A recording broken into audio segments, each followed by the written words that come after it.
This ABC 15 Flash Briefing is sponsored by Sanderson Ford. Straight up.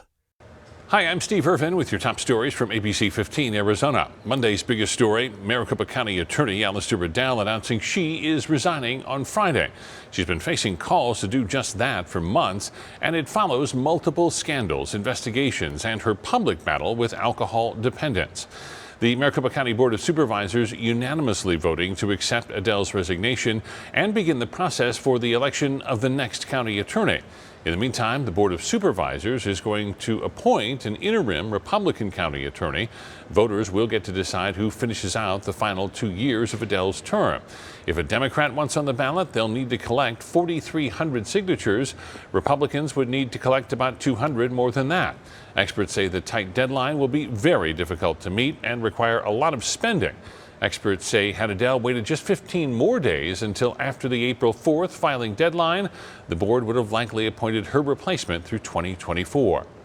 I don't want to speculate as to why she did this, because that's up to her. But for me, all I know is we're sitting here today. This happened today, and this is why we just called this election.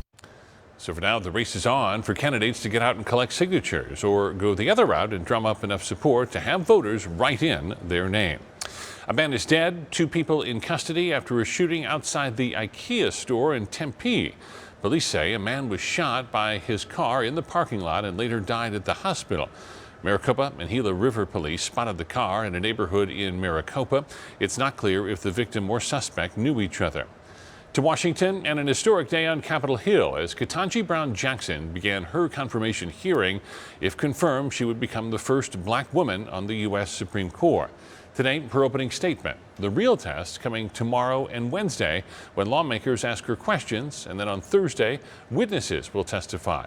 Once the hearings wrap up, a committee will vote, and then it moves to a Senate floor vote. A new report from our Impact Earth team on Lake Powell's storage capacity.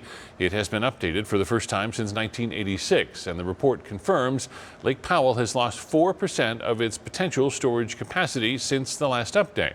You can see here the change in water levels between 2017 and 2021. That loss largely due to sediments continuously transported by the Colorado and San Juan rivers settling on the reservoir bottom. Extreme heat at the Earth's poles is shocking weather and climate experts. Areas of the Arctic are 50 degrees warmer than usual, while Antarctica saw a 70-degree spike on Friday. Experts say uncommon blasts of warm air could be behind it all, and it's a phenomenon they will be closely watching. Congratulations in order for Aaliyah Alpert. The 11-year-old Prescott girl just won the state spelling bee.